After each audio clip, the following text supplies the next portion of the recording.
Jamahal Hill broke the news last night that he had to vacate his light heavyweight title due to a ruptured Achilles. I've unfortunately suffered an injury.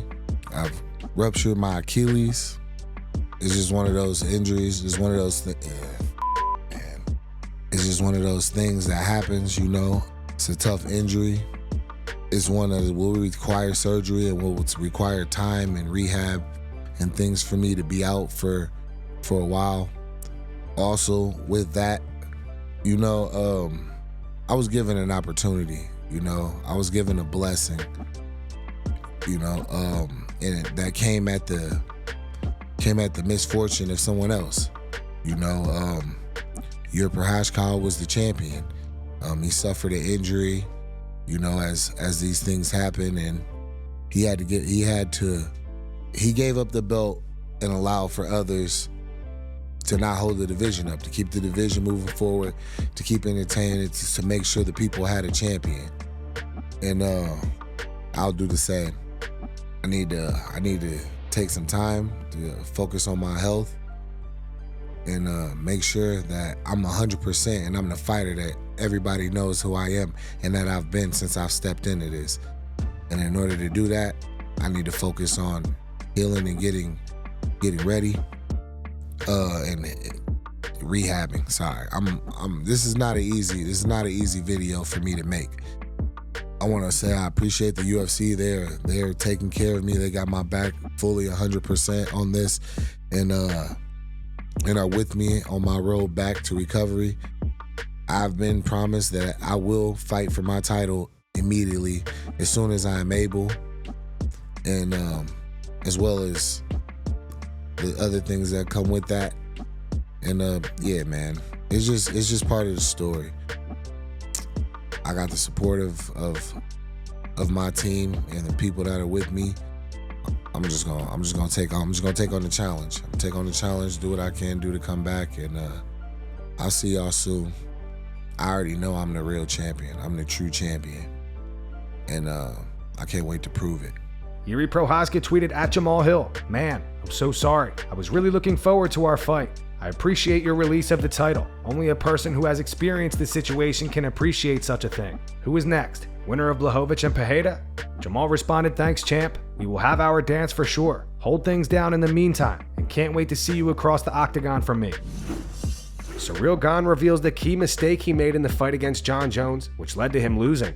Speaking to MMA Junkie, Ciryl said, "I don't know why exactly, but I cannot manage my distance very well during some moments, and I did a mistake. It wasn't possible to manage the distance, and I did some stuff to break this atmosphere, and I did a mistake at this moment. Maybe he knew already I'm going to do this mistake and he took his opportunity. During all the camp, Fernand Lopez told me every time we started training, jab and no big hand, just jab. And what I did? A big hand, big mistake, and he took the opportunity. He was not fast. Maybe he was not fast, but I was not good too. I didn't manage my distance. I was not good, but I remember he was not fast. He didn't have fast hands. He had power because he touched me. I don't remember where, but he landed some punches with power, but not fast."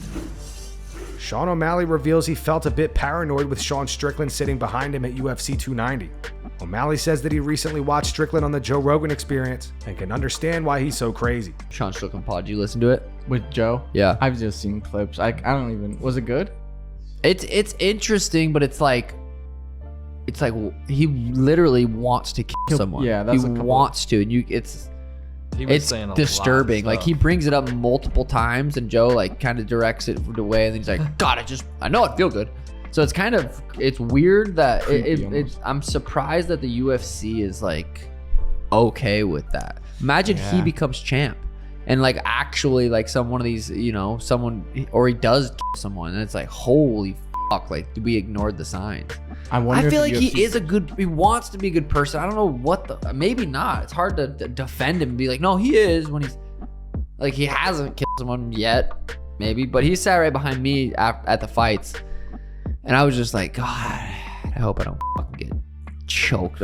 He's the type of guy just like, I know, but I wonder if the UFC would have any sort of backlash. For sure liability to that. Or liability. Because he's outwardly saying some things that you're like, I mean, I don't know. Hopefully not. I don't think so. It seems like he's definitely, but if you listen to like how his upbringing and shit was super, it makes sense why he's quote unquote white trash. He says it, but Joe was like, dude, that was your old you. Like, try to embrace the new you. And he's like, nah, I was trying to feel good. All right. I'm like, holy shit. It was a wild pod.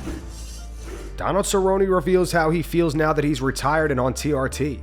Speaking to media, Cowboy said, I have 2 fights left, and to have 50 would be cool. 50 would be a cool number. I'm not saying it's happening, not saying I'm itching for it to happen, but maybe one day it will. I mean, right now, all the good shit after the non-USADA approved shit, I feel like I'm fucking 21 again. You know what I'm saying? I'm telling you, guys, any of you fighters, when you're done, go ahead and get on the TRT and put your wife in a bind, because that's when you'll feel like an 18-year-old boy again. I made great money in the UFC. Dana White treated me great. I don't need the money. I'm not itching because I need a couple of $100,000. It would have to be such a crazy number where I'm like, f it. I could use $5 million.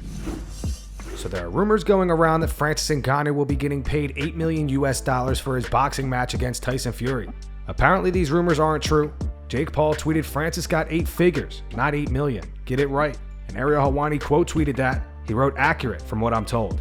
Not sure where this 8 million number came from, but it's not the truth. Speaking of Francis did an interview with SiriusXM and spoke on Dana White today. Francis reveals that Dana White actually sent a contract to Tyson Fury, and it got rejected. He went on to say, for some reason, I always prove Dana White wrong, even when he's on my side. I always prove him wrong every single time. This is just our story. They were ready to do Jon Jones and Tyson Fury in MMA. Why they couldn't do Ngannou and Fury in boxing? I think that was just to take the fight away from me, and they even sent out a contract, which I think was very embarrassing because that contract was rejected and they signed mine for the gimmick fight promotions. It's not a secret that so many people wanted me to fail. They don't want me to succeed. It's not a secret. It's quite obvious, and you all know about it. And that's gonna wrap it up for the news. Thanks for watching. If you enjoyed the video, be sure to subscribe to Full Mount MMA and click the bell icon to be notified when we post future ones. Here are the 3 top comments from last video.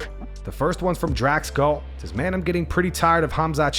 He had an insane early run with impossibly quick turnarounds, but for a long time now, he's only ever been calling out for fights everyone knows he can't possibly get.